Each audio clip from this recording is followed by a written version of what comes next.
Hi friends, welcome to my channel study with Ishani. আজকে এই ভিডিওতে আমরা দেখব top 10 rules of error correction. কেন্দ্রীয় সরকারি বা রাজ্য সরকারি যে কোনো পরীক্ষার জন্যই এই টপিকটা খুব গুরুত্বপূর্ণ।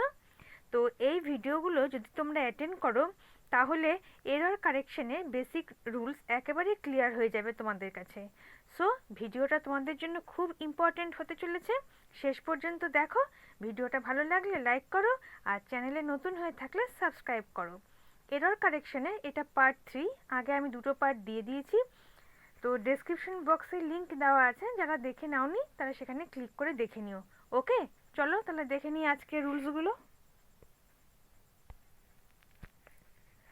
রুল নাম্বার 19, আগে তো আমরা 18টা পড়ে নিয়েছিলাম, আজকে 19 নম্বর রুলস। কি বলছে দেখো, on, in, at are not used before today, tomorrow, yesterday, the following day, the next day, etcetera. তাহলে কি বলছে, অন, ইন, অ্যাট এগুলো আর নট ইউজড ব্যবহার করা যাবে না। কোথায় ব্যবহার করা যাবে না? Before, today, tomorrow, yesterday. Today, tomorrow, yesterday যেখানে আমরা ব্যবহার করব তার আগে কিন্তু অন, ইন, অ্যাট এগুলো ব্যবহার করা যাবে না। হ্যাঁ, তাহলে today, tomorrow, yesterday, the following day, the next day, এই সকল ক্ষেত্রে এর আগে কিন্তু অন, ইন, অ্যাট এগুলো ব্যবহার করা যাবে না। কিন্তু আমরা কিন্তু দেখি যে টাইম, ডেট, ইয়ার, মান্থ এগুলোর আগে কিন্তু আমরা অন, ইন এগুলো ব্যবহার করতে পারি, কিন্তু টুমোরো, ইয়েস্টারডে, টুডের আগে আমরা এগুলো ব্যবহার করতে পারবো না। চলো তাহলে আমরা উদাহরণটা দেখে নিই, তাহলে বিষয়টা আরও পরিষ্কার হয়ে যাবে। দেখো কি বলছে প্রথমেরটা, they will go there on tomorrow. আমরা রুলসে কি পেলাম যে টুমোরোর আগে আমরা অন বসাতে পারবো না, সেক্ষেত্রে এই বাক্যটা হয়ে যাবে রং। তাহলে সঠিকটা কি হবে? কারেক্ট হচ্ছে they will go there tomorrow. এই অন কিন্তু বসবে না। আমরা রুলসে পেলাম যে today, tomorrow, yesterday, following day, next day এর আগে কিন্তু অন, ইন, অ্যাট আমরা বসাতে পারবো না, সেক্ষেত্রে এই বাক্যটা রং হয়ে গেল, আর they will go there tomorrow এটা রাইট হয়ে গেল।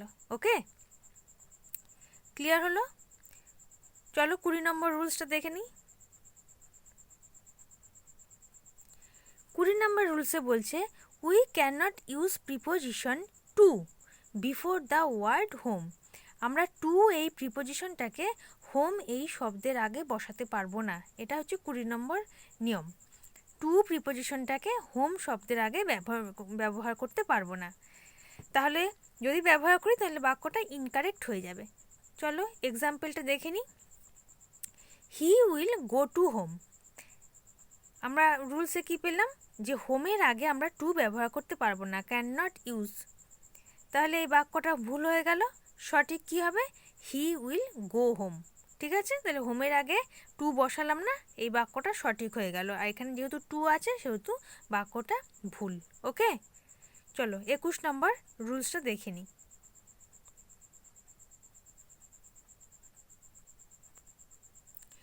21 নম্বরে বলছে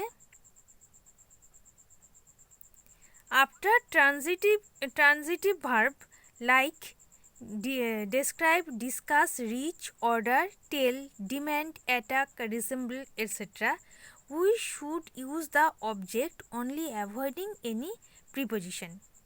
তাহলে কি বলছে যে describe, discuss, reach, order, tell, demand, attack, resemble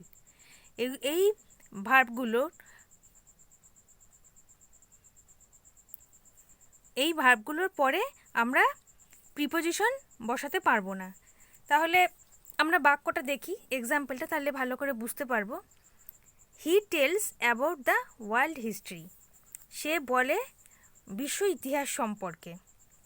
তো আমরা কি পেলাম রুলে যে describe, discuss, reach, order, tell, demand, attack, resemble, etcetera, we should use the object. আমরা শুধু অবজেক্টটাকে ব্যবহার করব, অনলি অ্যাভয়েডিং এনি প্রিপোজিশনটাকে অ্যাভয়েড করব। ঠিক আছে, তাহলে এখানে প্রিপোজিশন কি আছে? প্রিপোজিশন আছে হচ্ছে অ্যাবাউট। তাহলে আমাকে এটাকে অ্যাভয়েড করতে হবে। He tells about the world history এ কথা আমরা বলতে পারি না রুল অনুযায়ী। ঠিক আছে, তাহলে আমাদের কি বলতে হবে? He tells the world history. Okay, তাহলে আরেকবার বলে দিই describe, discuss, reach, order, tell, এ দেখো টেল আছে, এখানে টেল।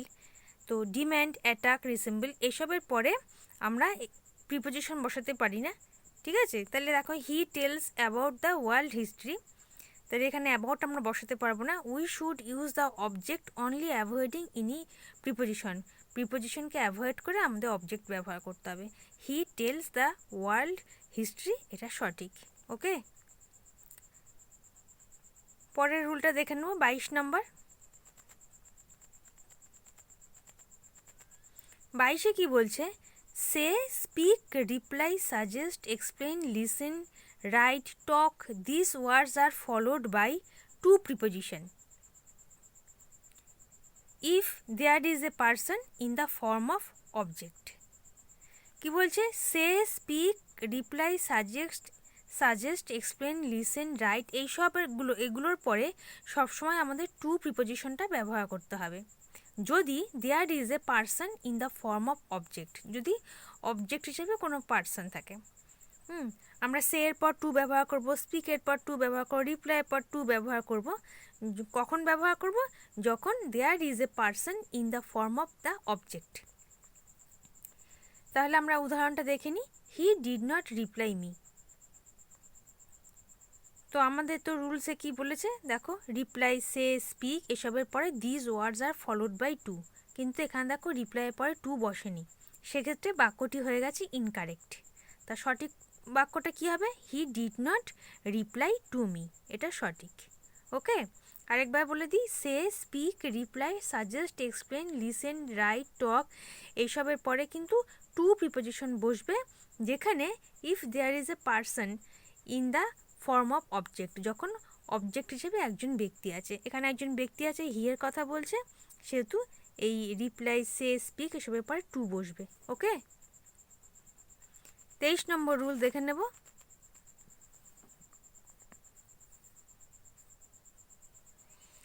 When a pronoun is used as a complement of the verb to be, যখন কোনো প্রোনাউন কোনো টু বি ভার্বের কমপ্লিমেন্ট হিসেবে ব্যবহৃত হয়, it should be in the nominative case. আরেকবার বলি, when a pronoun is used as a complement of the verb to be, to be ভার্বের কমপ্লিমেন্ট হিসাবে যখন কোনো প্রোনাউন ব্যবহৃত হয়, it should be in the nominative case, এটা nominative case হতে হবে। উদাহরণটা দেখি, if I were him I would not do it, যদি আমি সে হতাম তাহলে আমি এটা করতাম না। কিন্তু আমাদের কি বলছে? যখন কোনো প্রোনাউন কোনো টু বি ভার্বের কমপ্লিমেন্ট হিসেবে ব্যবহৃত হয় তখন সেটা নমিনেটিভ কেস হবে। তাহলে সেক্ষেত্রে এই বাক্যটা ভুল হয়ে যাচ্ছে, কারণ এখানে হিম রয়েছে, আমাদের নমিনেটিভ কেস আনতে হবে। তাহলে কি করতে হবে? If I were he I would not do it, যদি আমি সে হতাম তাহলে আমি এই কাজটা করতাম না। তো এখানে একটা প্রশ্ন হতে পারে, আয়ের পরে তো ওয়াজ বসে, তাই এখানে ওয়্যার কেন? যখন কোনো কন্ডিশন থাকে, ইফ দিয়ে কোনো সেন্টেন্স শুরু হয়, বা কোনো কল্পনা যে যদি আমার এটা থাকতো তাহলে আমি এটা করতে পারতাম, বা কোনো ইচ্ছা প্রকাশ করলে আয়ের পরে ওয়াজ হবে না, ওয়্যার হবে। ঠিক আছে, আর নমিনেটিভ কেসে হি বসাতে হবে। হিম মানে কিন্তু তাকে, হ্যাঁ, কিন্তু এখানে তাকে দিয়ে কোনো অর্থ কিন্তু হচ্ছে না। Him I were, if I were him, যদি আমি তাকে হতাম, কোনো অর্থ হচ্ছে না। তাহলে হবে কি? ইফ আই ওয়্যার হি, যদি আমি সে হতাম, I would not do it, আমি এটা করতাম না। ঠিক আছে, 24 নম্বর রুলটা দেখে নেব। When a pronoun is used as the object of verb for of a preposition, it should be in the objective case. এখানে ফর হবে না, কথাটা হবে অর। ঠিক আছে, when a pronoun is used as the object of verb, যখন কোনো pronoun ভার্বের অবজেক্ট হিসেবে ব্যবহৃত হয়, অর অফ এ প্রিপোজিশন, অথবা প্রিপোজিশনের অবজেক্ট হিসেবে ব্যবহৃত হয়, it should be in the objective case. ঠিক আছে, যখন কোনো প্রোনাউন কোনো ভার্বের অথবা প্রিপোজিশনের অবজেক্ট হিসেবে ব্যবহৃত হয় তখন সেটা অবজেক্টিভ কেস হবে। উদাহরণটা দেখে নিই, তাহলে ক্লিয়ার হবে। আগেরটা ছিল নমিনেটিভ কেস আর এটা হবে অবজেক্টিভ কেস। ঠিক আছে, উদাহরণটা কি বলছি, this books are for you and I তো সাবজেক্ট, আমাদের কি বলছে অবজেক্টিভ কেস হতে হবে, তাহলে এই বাক্যটা রং হয়ে গেল। তাহলে সঠিক বাক্য কী হবে, this books are for you and me হচ্ছে অবজেক্ট, আই হচ্ছে সাবজেক্ট। তাহলে যখন কোনো প্রোনাউন কোনো ভার্বের অথবা কোনো প্রিপোজিশনের অবজেক্ট হিসেবে ব্যবহৃত হয় তখন সেটা শুড বি অবজেক্টিভ কেস। তাহলে আমরা আই বসালে তো সাবজেক্টিভ কেস হয়ে যেত, সেক্ষেত্রে আমরা বসাবো আইয়ের বদলে me, this books are for you and me, এটা রাইট আর উপরেটা রং। ঠিক আছে, 25 নম্বর রুলসটা দেখে নেব। Empathetic pronoun itself, myself, himself, themselves et cetera, এগুলো হচ্ছে empathetic pronoun. Can not stand alone as subject, এগুলো সাবজেক্ট হিসাবে একা থাকতে পারে না। ঠিক আছে, empathetic pronoun itself, myself, himself, themselves এগুলো অ্যাজ এ সাবজেক্ট একা থাকতে পারে না। উদাহরণটা দেখলে পরিষ্কার হবে, হিমসেলফ ডিড ইট, নিজেই কাজটা করেছে। তাই এরকম আমরা বলতে পারি না, আমরা বলতে পারি সে নিজেই কাজটা করেছে। তাহলে কি হবে সঠিকটা, হি হিমসেলফ ডিড ইট। আমাদের কি বললো, এই যে empathetic pronoun himself as a subject একা থাকতে পারে না, তাহলে আমাদের সাবজেক্ট দিতে হবে। তো হিমসেলফ ডিড ইট কথার মানে কি হচ্ছে, নিজেই করেছে, কিন্তু বলতে হবে কি সে নিজেই কাজটা করেছে, হি হিমসেলফ ডিড ইট। ওকে, তাহলে হিমসেলফ ডিড ইট এটা রং আর এটা রাইট। 26 নম্বর রুল দেখে নেব। The indefinite pronoun one should be used throughout the sentence if used at all. One হচ্ছে indefinite pronoun, the indefinite pronoun one should be use করা উচিত throughout পুরোটা the sentence if used at all, যদি কোনো সেন্টেন্সে one এই indefinite প্রোনাউনটা ব্যবহার করো তাহলে পুরোটাতেই সেটা ব্যবহার করতে হবে। এক্সাম্পলটা দেখি তাহলে বুঝবো। One should focus on its own work. ঠিক আছে, তা ওয়ান হলো ইনডেফিনিট প্রোনাউন, ওয়ান বলতে নির্দিষ্ট করে বলা হয় না, ওয়ান বলতে যে কোনো কাউকে বোঝানো হয়।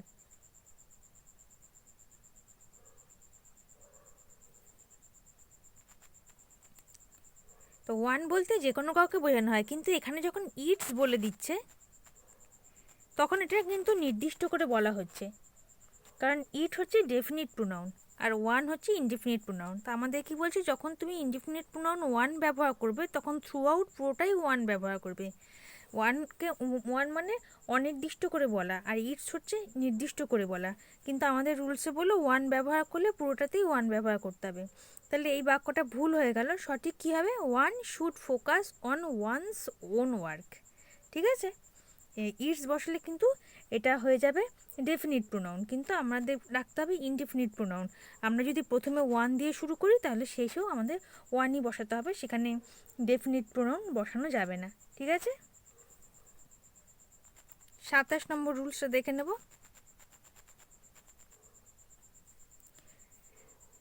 Either or neither is used only in speaking of to persons or things. তাহলে আইদার অথবা নাইদারটা ব্যবহার করা হবে তখন, is used only in speaking of two person, যখন দুটো ব্যক্তির কথা বলা হবে অথবা থিংস অথবা দুটো জিনিসের কথা বলা হবে, তখনই আমরা আইদার এবং নাইদার বসাতে পারবো। Any, no one, none is used in speaking of more than two, যখন দুয়ের বেশি বলবে তখন আমরা কি ব্যবহার করব, এনি ব্যবহার করব, নো ওয়ান ব্যবহার করব, নান ব্যবহার করব। কিন্তু যখন দুটো ব্যক্তি বা দুটো বিষয় বা দুটো জিনিসের কথা বলবে তখন আমরা আইদার অথবা নাইদার ব্যবহার করব। তাহলে এক্সাম্পলটা দেখে নিই, তাহলে একটু স্পষ্ট হয়ে বুঝতে পারবে। Either of the three is right, তিনটের মধ্যে একটি সঠিক, কিন্তু আমাদের কি বলছে যে আইদার শব্দটা কখন বসে, দুইয়ের মধ্যে, সে দুটো ব্যক্তি হতে পারে বা দুটো বস্তু হতে পারে। তাহলে এখানে থ্রি বলে দিচ্ছে কিন্তু রুলস আছে টু, সুতরাং বাক্যটা ভুল। কি হবে, any of the three is right. তাহলে এনি কখন বসানো যায়, মোর দ্যান টু এর বেশি হলে আমরা এনি বসাতে পারি, নো ওয়ান বসাতে পারি, নান বসাতে পারি। তাহলে এখানে কি হবে, any of the three is right, তিনের মধ্যে যে কোনো একটা হচ্ছে ঠিক। ঠিক আছে, আরেকবার বলে দিই, আইদার এবং নাইদার তখনই বসে যখন দুজন ব্যক্তি অথবা দুটো জিনিস বা বিষয়ের কথা বলা হয়, আর যখন দুয়ের বেশি থাকে তখন এনি, নো ওয়ান এবং নান ব্যবহৃত হয়। ওকে। 28 নম্বর রুলস। 28 নম্বর রুলসে বলছে each other is used in speaking of two persons or things. Each other কথাটা কখন ব্যবহার করি? যখন দুটো ব্যক্তি বা দুটো জিনিসের কথা বলা হবে তখনই ইচ আদার। আর one another is used in speaking of more than two. One another কখন ব্যবহার করি? যখন মোর দ্যান টু, দুয়ের বেশি বলা হয় তখন। ঠিক আছে, তাহলে দেখো এক্সাম্পলটা দেখে নিই আমরা। We must help each other.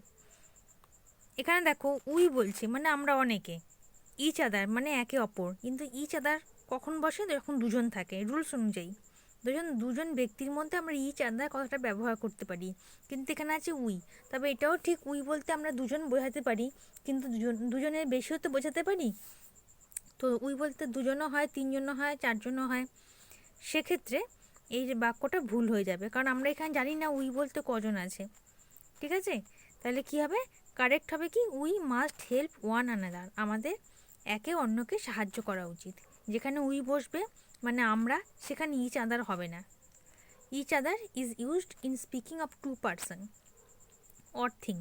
এখানে উই বলতে টু বোঝাতে পারে, কিন্তু যেহেতু আমরা জানি না, সেহেতু যে এখানে উই এর মধ্যে কতজন আছে, সেহেতু বাক্যটা wrong. We must help one another. ঠিক আছে, যখন দুজনের বেশি থাকবে তখন ওয়ান অ্যানাদার বসবে। এই ছিল আজকের রুলস। আজকে কোশ্চেন অফ দ্য ডে দেখো, neither of the four books is useful, none of the four books is useful.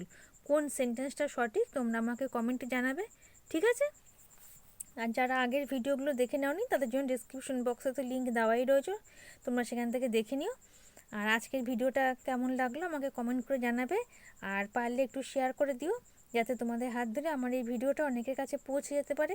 নতুন বন্ধুরা প্লিজ চ্যানেলটাকে সাবস্ক্রাইব করো, বেল আইকনটা প্রেস করো, যাতে আমার ভিডিওর পরবর্তী নোটিফিকেশন তোমাদের কাছে সহজেই পৌঁছে যায়। যারা ইতিমধ্যে চ্যানেলটাকে সাবস্ক্রাইব করে ফেলেছো তাদেরকে অসংখ্য ধন্যবাদ। তোমরা স্টাডি উইথ ইশানি ফেসবুক পেজের সাথে অ্যাড হয়ে যাও। ফেসবুক পেজের লিঙ্ক ডিসক্রিপশন বক্সে দেওয়া আছে, আর ডিসক্রিপশন বক্সে আরও কিছু ইংলিশ ক্লাসের লিঙ্ক দেওয়া আছে, তোমরা তোমাদের প্রয়োজন মতো দেখতে থাকো। ওকে, আজ তাহলে এই পর্যন্ত, দেখা হবে পরের ভিডিওতে। ভালো থেকো, বাই।